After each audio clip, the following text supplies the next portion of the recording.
સચિન શહેરના જીઆઈડીસી વિસ્તારમાં આવેલી પાલી વસ્તીમાં જ્યાં એક સગીર પુત્રએ શંકાના આધારે પોતાના પિતાની ચપ્પુના ઘા ઝીકી હત્યા કરી નાખી હતી.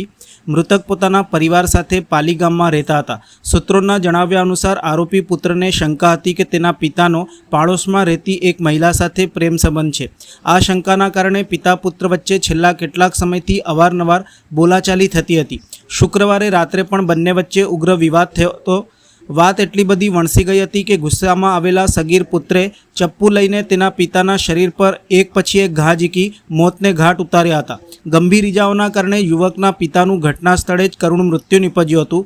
ઘટનાની જાણ થતાં સચિન જીઆઈડીસી પોલીસનો કાફલો ઘટના સ્થળે દોડી આવ્યો હતો. પોલીસે ત્વરિત કાર્યવાહી કરીને સગીર આરોપીની અટકાયત કરી હતી અને વધુ તપાસ શરૂ કરવામાં આવી છે. મૃતદેહને પીએમ માટે સુરત સિવિલ હોસ્પિટલ ખસેડવામાં આવ્યો હતો. સચિન જીઆઈડીસી પોલીસ સ્ટેશનમાં એક ખૂનનો ગુનો તારીખ 16/8/2025ના રોજ દાખલ થયો છે. ગુનો ડિટેક્ટ છે. એમાં એક ટૂંક વિગત એવી છે કે એક પરિવાર સચિન જીઆઈડીસી પોલીસ સ્ટેશન વિસ્તારમાં પાલી ગામમાં હળપતિ આવાસમાં રહે છે. આ પરિવારમાં પતિ, પત્ની અને એમના 3 સંતાનો જે છે એમાં જે પતિ જે છે એમનું ખૂન થયેલું છે અને એ જે મરણ જનાર ભોગ બનનાર એનું કોઈક અન્ય સ્ત્રી સાથે આડા સંબંધો છે એવું વહેમ એમના પત્ની અને એમના બાળકને હતો.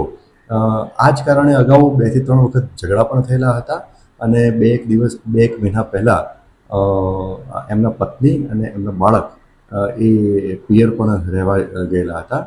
પછી આશરે એકાદ મહિના પહેલાં ફરીથી લોકો સાથે રહેવાનું ચાલુ કર્યું અને તારીખ 15 ની રાત્રિના લગભગ 10 થી 10:30 વાગ્યાની અરસામાં આ જ બાબતે એટલે કે આજે ભોગ બનનાર મરણ જનાર જે છે એમના અન્ય સ્ત્રી સાથે આડા સંબંધો છે એ શકના આધારે એમના પત્ની અને એમના બાળક એમની સાથે એમનો ઝઘડો તકરાર થયો અને જે આ બાળક જે છે એની ઉંમર 17 વર્ષ છે.